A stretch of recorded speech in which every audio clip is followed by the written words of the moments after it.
But I'll tell you, the more babies that we save in these boxes, every time a child comes through our box and onto the other side where firefighters are waiting, for these infants, it doesn't get old knowing that my life was saved so that today I may save others.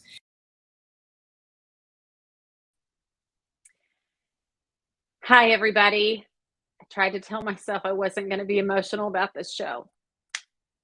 And just seeing the intro takes me to that place. So I am so sorry. But I'm going to let Monica share her story. I'm not going to give really any preamble to this show other than one quote that my dad sent me today.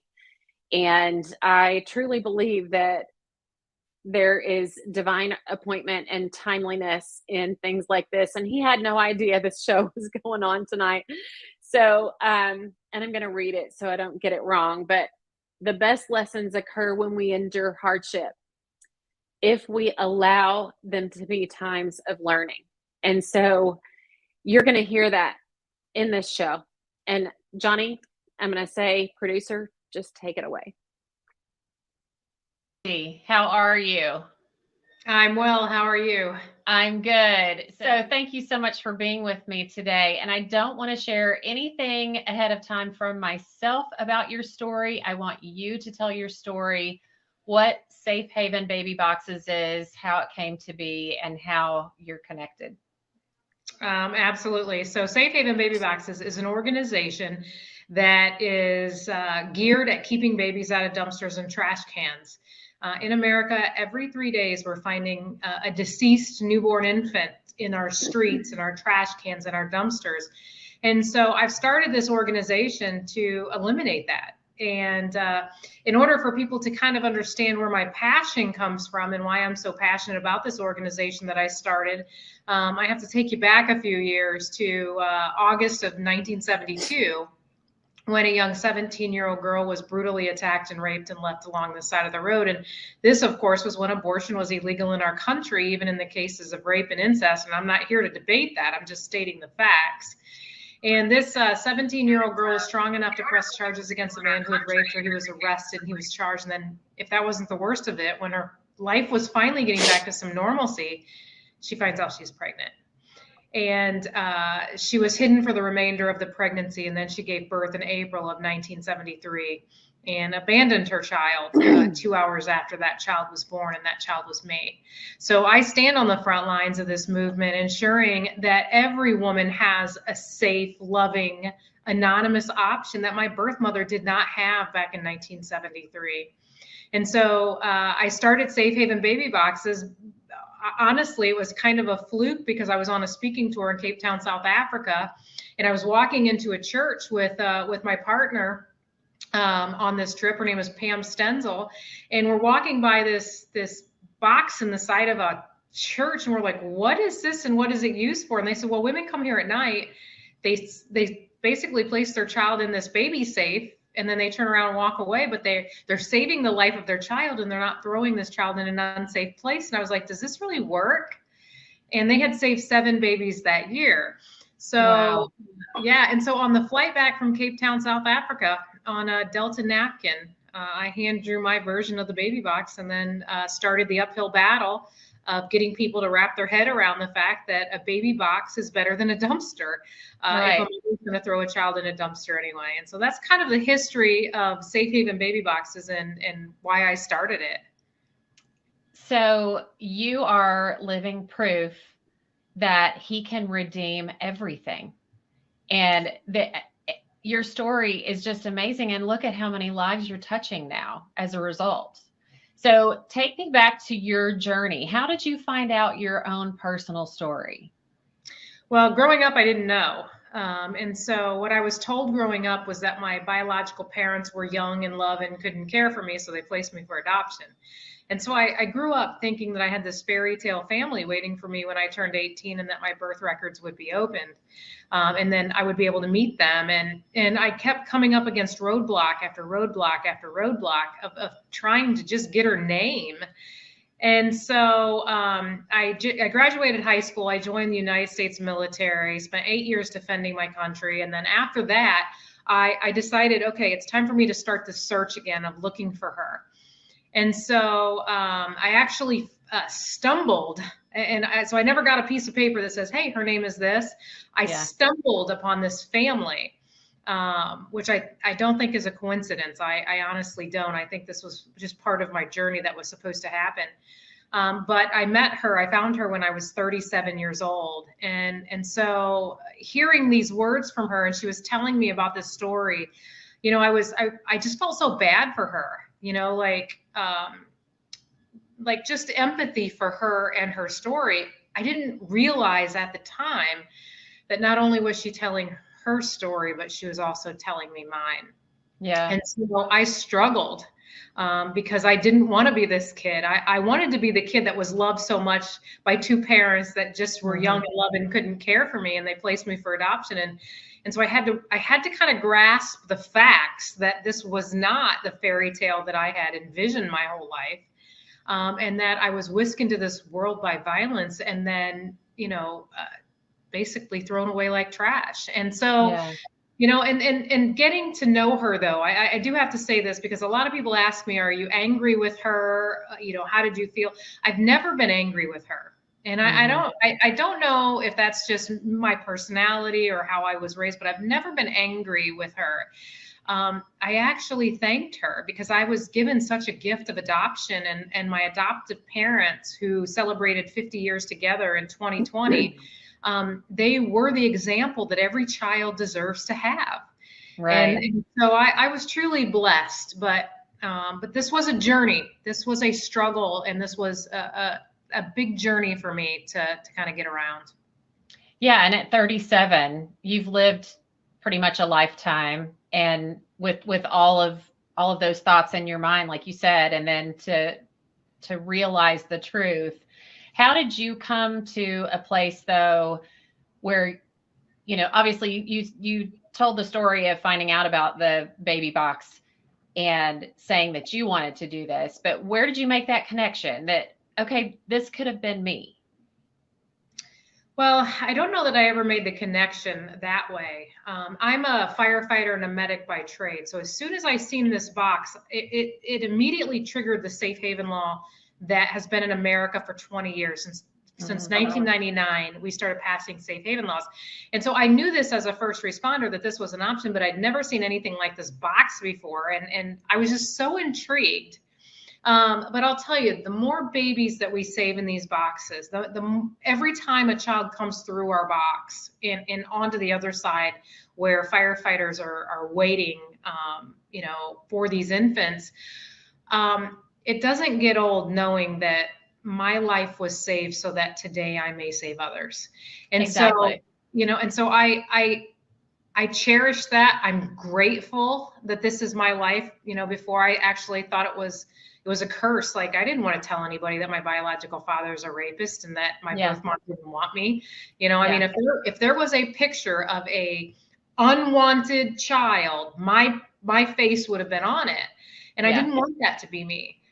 But then I had to grasp the reality that this was me, and there was nothing I could do to change it. Yeah. And except make it better for others. And that's what I chose to do. I love that. I love that. And you're speaking to someone who has done the same thing, not with such emotional and tragic events that led to that. But I've had 3 losses. And during the time that I had those miscarriages and tubal pregnancy, we were trying to figure out what medically was causing this to happen, because I'd had 2 perfectly healthy children before that. And then go to see a cardiologist randomly, and she says, how did you know you needed to see me? And I said, well, I went to a fertility specialist, and she said that I needed to see a cardiologist because she heard a heart murmur. Well, I have the echo, and then the cardiologist says, well, those 3 babies saved your life. And I said, what do you mean by that? She said, because if you had normal delivery and pushed through labor, you would have ruptured your valve, bled out internally, and died. And obviously God wasn't ready for you to go. So not many people get to find out things like that. My thing that I found out was not near, I don't know how I would have processed your story, but I know because I'm a positive person and I am the glass half full, I would have figured out a way Yep. to make it good. And that's exactly what you're doing. So, okay, I have to ask how the baby box works. That's the $1 million question. I mean, bringing this idea to the United States, people have a lot of questions, as they should. Yeah. And so I'll just kind of put this as simple as I can. So the box is built, it's one piece. Everything is inside of it. And what we do is we cut a hole out of the side of a fire station in the building, in the wall of the firehouse. And we slide the box through. So the outside of the baby box, where mom is going to place the child in, is on the outside wall. But where baby is going to be retrieved is actually on the inside of the firehouse. So it's almost like a window into the firehouse. And so when mom opens that outside door, even if she shuts it and doesn't put anything in the box, it still alarms 911. Now, if she opens the door and puts a child inside the box, there's 2 alarms now. The door alarm is going to go off, but there's also a baby in box alarm. And so this is now 2 alarms that are not connected to each other. So if one was to fail, the other one would pick up.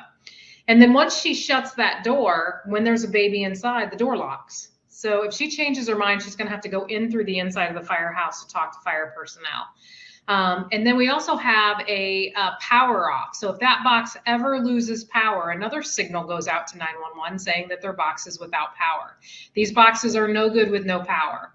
Right. The average time a baby is in one of our boxes, it used to be 2 minutes, but then with the last 7, that we've had 7 babies this year in boxes, and the response time is so quick, our time now is about 1.5 minutes that these babies are only in these boxes for that long. So basically, baby goes into the box, is in there for 1.5 minutes, and then being pulled from fire personnel on the other side of that wall. It is heated, it's cooled, and basically there's a medical bassinet on the inside. And so this baby is in a medical device. Now it's not an incubator. It doesn't provide oxygen or anything like that. This is just a safe place for a mother to come and place her child, remain anonymous, but also save the life of her child without anyone knowing her identity. Right. The anonymity part is so huge. Can you speak to the safe haven law, just in layman's terms, like, for anyone that may be watching that doesn't know what that entails? So the safe haven law was passed in 1999 in the state of Texas. And now every state in the nation has a safe haven law. Here in Indiana, the law says that any mother who doesn't want or can't care for her newborn child can walk into any fire station, police station, or hospital, or utilize a safe haven baby box with an unharmed child that is 30 days or less, and walk away, no questions asked. Every state has some type of law like that. Now, some states don't allow police stations. Some states don't allow fire stations. Every state in this country allows hospitals. And so those types of locations are, I'm assuming, decided upon because there's 24-hour representation there and someone with some type of safety knowledge. Is that why? Like, why wouldn't a church be one that would be chosen? Is there a reason for those types of facilities? So churches, as much as I would love to put them in churches, because we truly are the hands and feet of Christ, but unfortunately, medical personnel are not always on the other side of that wall. And these babies that we are getting are not born in hospitals. They are born in bathrooms, homeless camps, cars. And so these babies need immediate medical care. And we have paramedics at fire stations who are trained in this. And then you have nurses at hospitals and doctors at hospitals. So I would love to do churches. However, these babies need medical care, and we can't guarantee that at a church. Yeah, absolutely. That makes total sense. So you are not just in Indiana, correct? Yeah, I started in Indiana. It's interesting because, when you bring an idea to the United States, you have to kind of talk your way into people listening to this idea that you have and why it's supposed to work.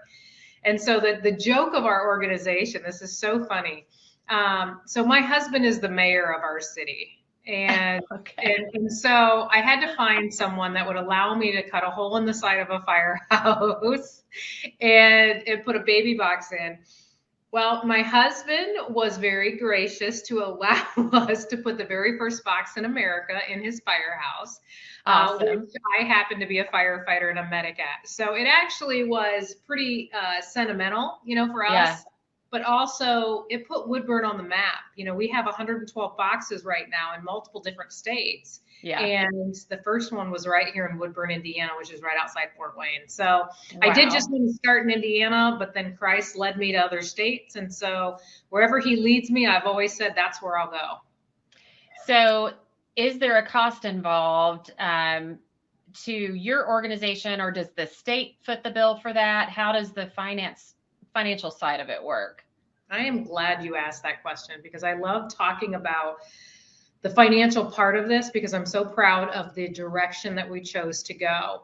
When I started this organization, I obviously had a board of directors because I'm a 501c3, so people can donate to us and get a tax write-off. What I also wanted was for us to have oversight and not the government. And so we decided from the very start that we would never take any money from any government funded grants or anything like that, or any state funded. So we get no government money. Now, if a location, like say a baby box location is at a firehouse and the city wants to pay for that, that's different. But I really refuse to take federal money or state money, because if I want to pray with a mom on our hotline, I'm going to pray with a mom on our hotline, and no one's going to tell me I can't.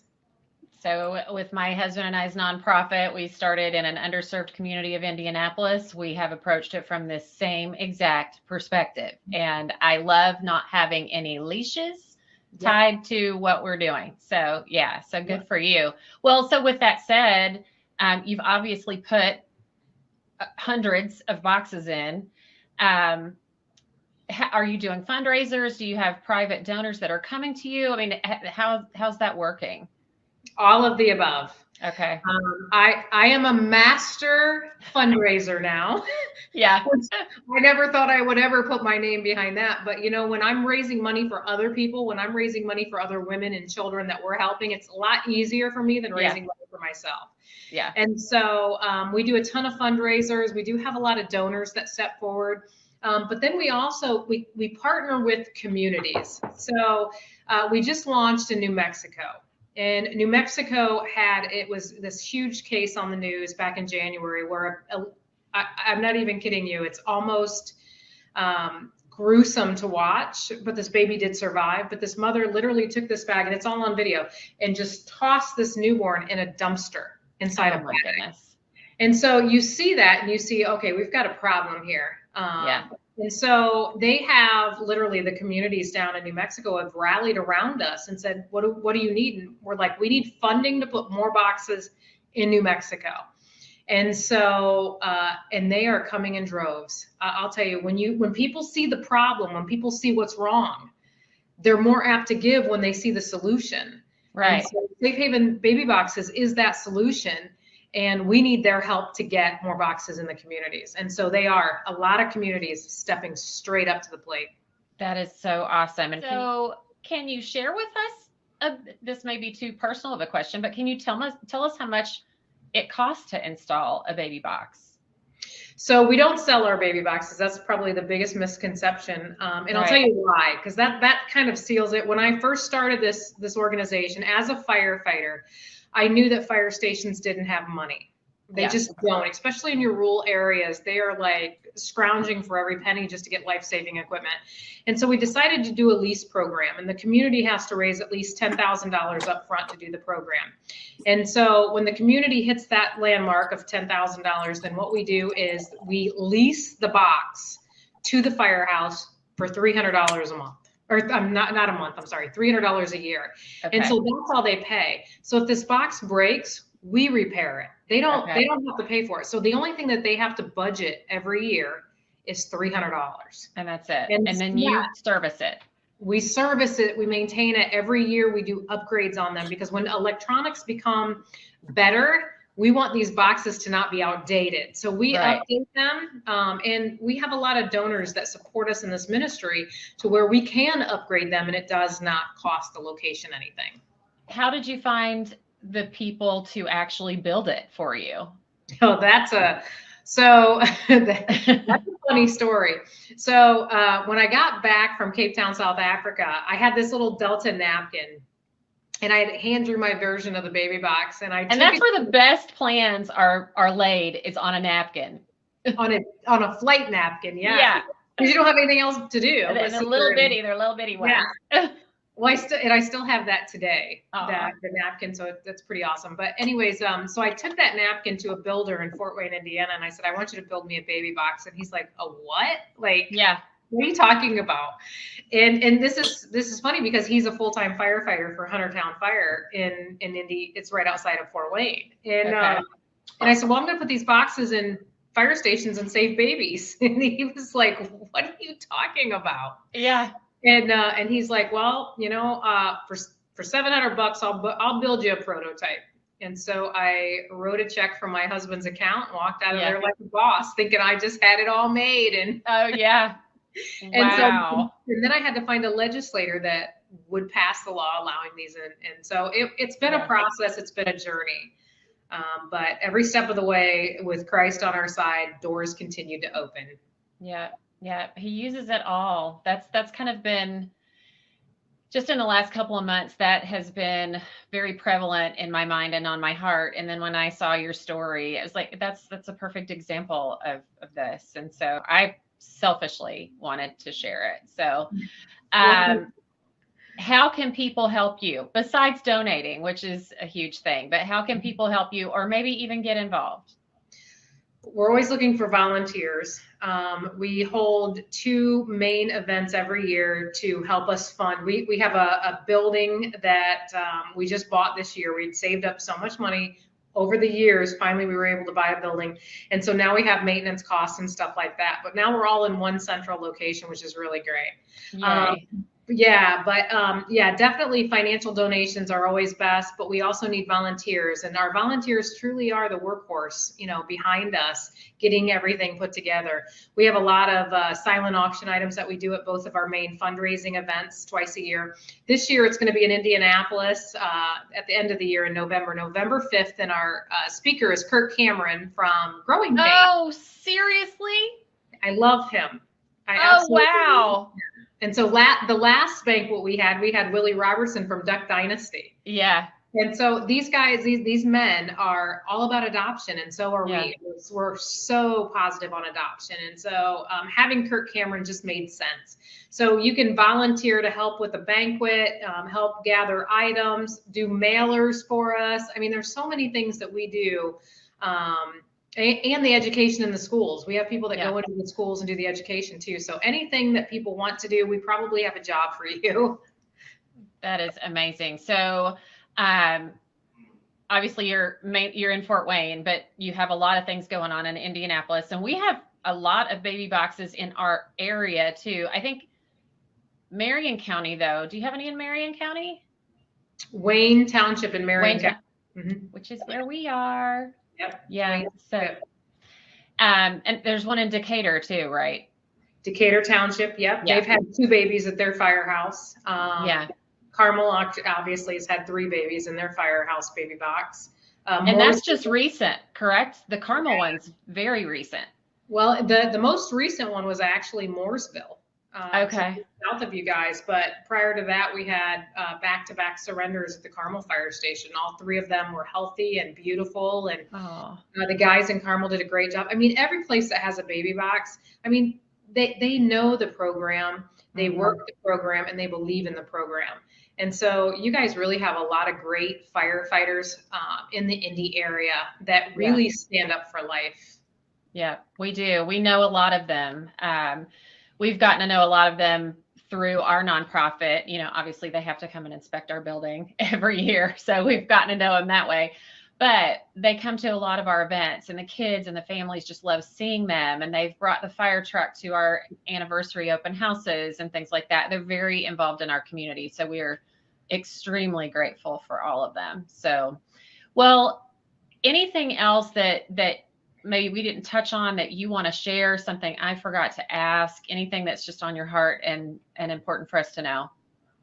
I would just say that any parent that is out there that needs to know their resources, they can call us 24 hours a day, 7 days a week. You can even text our hotline.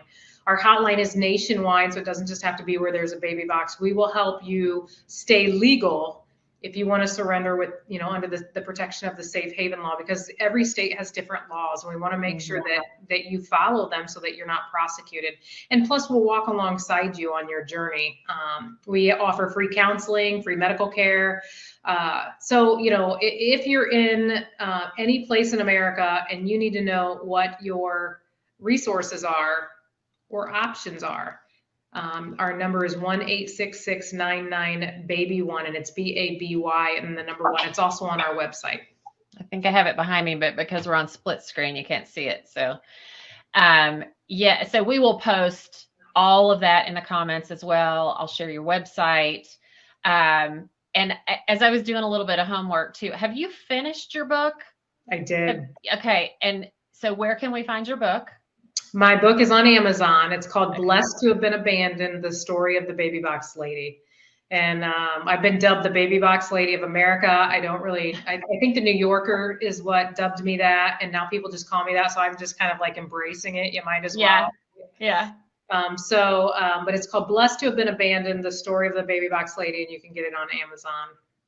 Awesome. It's on my list. And little teaser for you.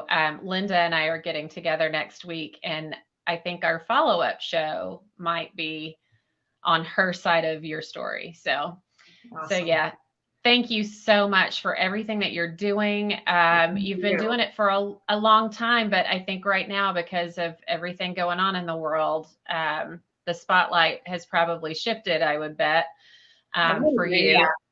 Yeah. And I think that's just another way that God's working, planting seeds. And so thank you. No, thank you for having us. Yes, you're welcome.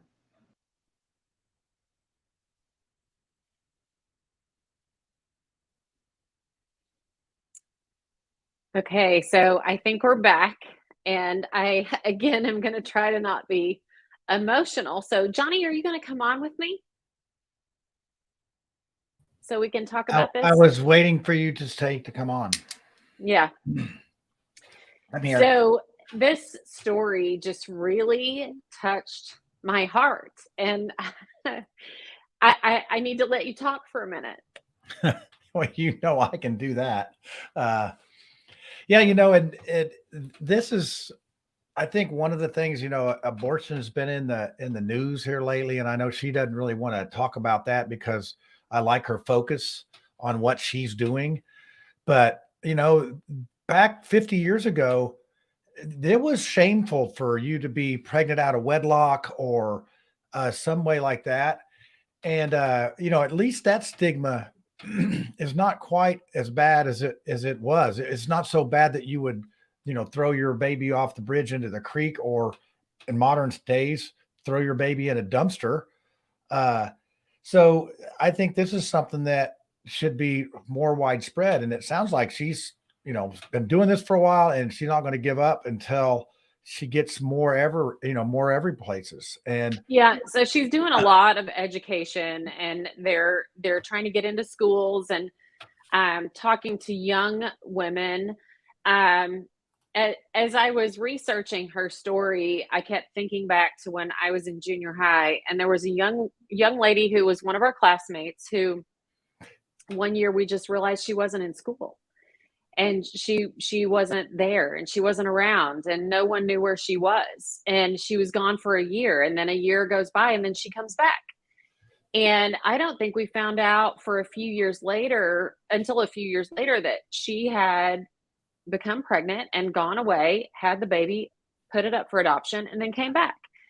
And so that happened with a lot of young women. But then there are also those who are put into situations of cultural shame, family shame, all kinds of pressures to make decisions that they might not really want to make. And to have this as an option, even if you know, these women could young women could go through a full-term pregnancy and be on any side of what they want to do the whole time they're pregnant. Oh, I want to keep it. Oh, I want to give it up for adoption. Oh, I may want to have an abortion. You know, all those things. But to finally give birth and then realize, oh, shoot, I don't have the means to take care of this child. I don't have the family support. I don't have all of the things in place to be able to really care for this child. And I want to surrender this child, but not having any adoption resources, you know, all of the agencies that should have been involved prior to her giving birth. This young woman can go and surrender this child within 30 days of it being born. No questions asked, no potential for prosecution. And that child will then go to a loving family. Just like Monica, she is a result of that. So she is a perfect example of purpose as a result of pain, right?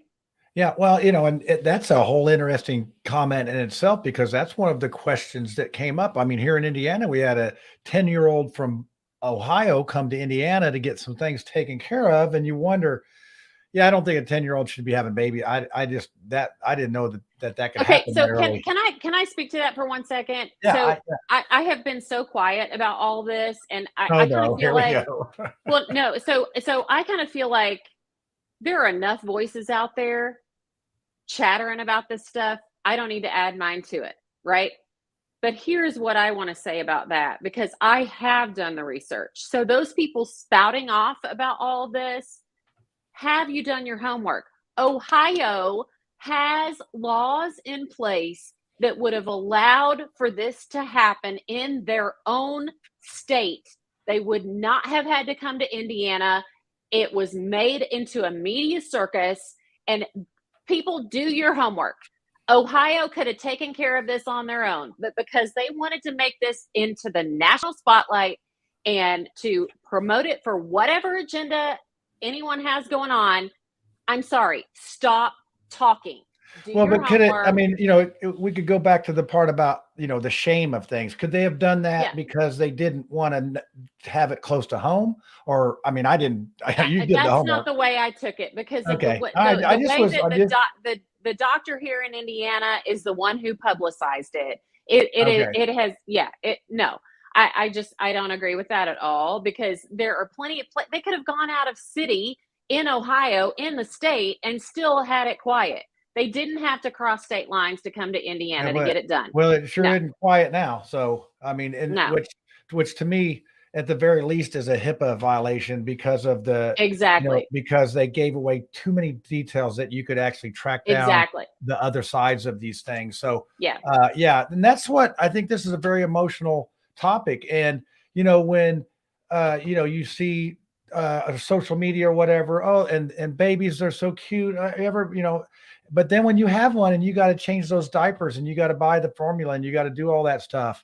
But you said 30 days. So after 30 days, is that sort of a cutoff time for that the is baby? the cutoff time. Yeah. So And it's so probably because of Monica, size of the baby type of thing, or what? well, so I've shared a couple of links to their Facebook. She does a weekly Facebook Live where they talk about the most recent laws and things like that. And she's actually been talking to various states about other legislation that go beyond the 30 days. So, Oh yeah, I got like a 24-year-old I'd like to put in one of those boxes and well, say, okay, you so know, where do they you come draw out the as a line? fireman, maybe. That would Seriously, be a good one. You put your kid in there, when they get older, they come out as a fireman. I where mean, do you draw the line? I know, I know, You but know? I know try to bring some levity to this, because it is a serious conversation, but you know, it is. Well, and so to It that is. point, John, I want to back it up even further. And I've said this to you. I've not said this in a public setting, and I probably am opening my mouth up to all kinds of criticism. But I think we need to go back even further. It's kind of like, when did the chicken cross the road? Or you know, what comes first? We need to be teaching abstinence, and we need to be teaching how pregnancy happens in the first place. And what are we doing to educate our young people and to prevent? I know there are going to be random things that are tragic incidents that cause pregnancy. I am not talking about those things. I am talking about the young, white, affluent women, even though I know that's not the major statistic for abortions, but the young, white, affluent women who are getting pregnant and having abortions multiple times just because they don't want to be pregnant. They can't afford to have a baby. They're not in a position of life to have a child. It's going to ruin their career. Well, you know what? There is a way to prevent that from happening in the first place. Right? Yeah. There was, I think I remember a program where they had people carry around like babies that were like real, like you had to feed at a certain time, or it was a bag of flour. well, that's from Arkansas. Up here in Indiana, No. That was in Indiana. That was when my kids were in school. Because the bag of flour was about the weight of a baby. So, well, but you don't even have to feed that. So I agree. I think, I think education, and obviously at 10 years old is not too early to start, but I really just think there's got to be some more directions. I mean, we have directions for everything. Maybe we should make them watch a YouTube video that might be on their phone, or maybe we make up a video game that shows, that's realistic. I don't know, but I agree. I mean, we just assume that kids know what's going on, and the way social media is these days, they get started earlier and earlier. So, but the other thing to Monica's point, though, this is going to happen, and we need to offer an alternative for I don't want to say just young women, but young families to be able to surrender their child to adoption in a safe way that eliminates the potential for them to be prosecuted. And, because they may make that decision within a couple of weeks of this child being born, and they haven't gone through the adoption process while they were pregnant. We just need to have options like this. And the safe haven baby law is absolutely a law that needs to be explained, needs to be promoted, needs to be shared. And so I shared on Instagram, and just created a Do Something Indy TikTok for any of you that want to follow that along. We're on TikTok now? Oh, we're on TikTok now. But so our Decatur Township and Wayne Township fire departments both have baby boxes, and the Decatur one is literally a mile from our house. And I drove over there today and took a picture of it. And so the Safe Haven Baby Law is posted. All of the information is posted, so you can drive up, see it. The women can drive up and see it and know exactly what they're getting into before they put that baby in that box. Right. Well, that's one of the things that, not to play devil's advocate here, but the psychologist in me talks about, we have postpartum, we have different emotions. So if this woman puts this baby in anonymously, it's anonymous. What is her psychological, what's her condition? And so, that's one of the things I would be a little bit concerned. But to that point, John. Okay. So when that mom opens that box, there is a resource bag in that baby box that has all kinds of numbers, resources in that bag for them to take when they leave that baby. And it's still anonymous. They could call in and say it is still anonymous. It does not end there. They have all kinds of resources, which is another thing that I'm just so impressed with the due diligence that Monica has done with this organization to not just provide the we need the resource to be able to leave the child, but also the resources for after that.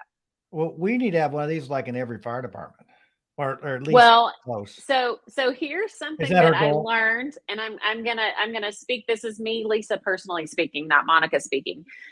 Because before I interviewed with her, I had to kind of go through a vetting process before I interviewed her, because there are a lot of things that she won't talk about because she's so focused on the mission of the organization. But what I did learn was that there are some cities that are very difficult to work with to get these things put in. And what is that? Just makes no sense to me. And this is what Johnny, the problem. Johnny, to no surprise, Marion County is one of those that's kind of hard to work with. Oh well, I'm fixing to fix that in a lot of ways. Yeah. Yeah. So it's not as easy as it might look. And it's not. It takes a lot of work, but she has the support, and it's only cost $300. Once you get past that first hurdle, well, $300. So initially, I think it's like 15,000 or something like that to actually get it put in, and then there's the ongoing cost, but it's minimal. Yeah, I mean when you think about the lives that it saves, so on their Facebook page, I would encourage any of you that are watching this back, follow them on Facebook, because they do a weekly Facebook Live, and they talk about what's going on in the nation, not just in Indiana, and the number of abandonments and the number of babies that are abandoned in dumpsters and places that don't survive. And that is what this is trying to prevent, because all of those lives, what did she say, matter. Three every 3 days there's one, or what was something like that? 3 hour. I don't, it was a lot. And it's a lot. Yeah. So between that and other ways of ending pregnancies, it's not the best thing. So education is huge, like education for all of our communities, so that women know that this is an option. She talked on their live that they did this week about a young woman who drove 200 miles to surrender her baby safely because there wasn't a safe haven baby box in her city. So the fact that she knew about it is a blessing. The fact that she drove 200 miles with a baby in a car seat, knowing that she was going to surrender that child when she got to her destination, is just, I just can't even imagine in my heart of hearts what that felt like. But for her to have the forethought to be able to say, I want my child to have a better life, and I am not going to put my child in a dumpster. Yeah, I mean, that's desperation when you get to that point, when that's desperation and probably frustration. And, you see some of these shaken baby situations where it is, I had 4 kids, you had 2. They will make you, they will test your patience as far as crying and different things. And you know what? I've always been one to ignore items, things like that easily, but I could understand where I've gotten kids riled up before, and their parents get really mad about how loud we were and how problems we were. So So the whole shaken baby thing, like I've told people before, I had one that had colic, and I just would like swing her from side to side and just say, God, please make her stop crying. Please make her stop crying. And I totally can see how you can just be overcome with this emotion of just stop, just please stop.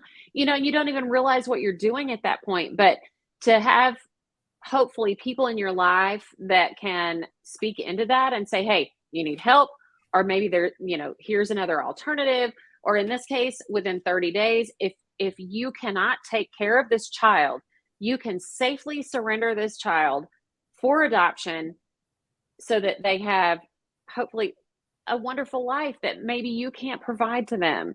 So I know we're going kind of long, but I want to mention to the next show. So the next show is connected to this, and Linda Zanaco, who has a ministry and foundation called He Knows Your Name, and she helps Monica with this program, but she also helps to provide dignity and burial for babies that have been abandoned at the hospital who have passed, or babies who've been abandoned into dumpsters and have passed, and we don't know their families. And so she is providing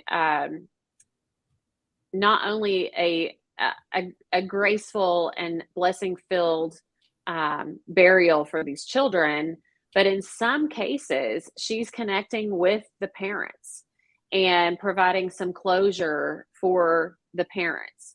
And so this next show kind of takes it to that next step or that next level. But Linda and Monica work really closely together for both of these missions. And I'm so grateful to know them both and to be able to share their story, because I think the more awareness and the more education that we can provide to people, the more armed we are to be able to help either those in our community or those that we may know through, friends, acquaintances, whatever, and we can spread the word, and that's just going to help hopefully save more lives.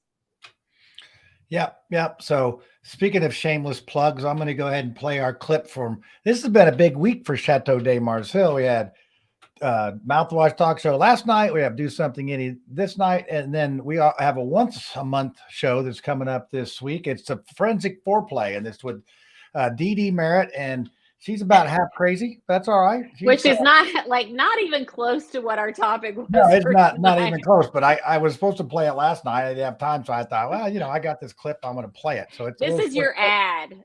I'll let you have your ad. I had to be on your show. This is the cost of it. So here you go. Just the thing explained. This is actually about sex trafficking. So it's still about kids and different things. And, that's another subject that is sort of in the shadows. So it's a little bit, it's you know what, we're trying to put all of these things into the light. And when the light is cast on these topics, people continue to talk about them. And that's the thing, we need to continue to talk about them so that we can bring some resolution, bring some ideas to help fix these things. And I want to say one more thing.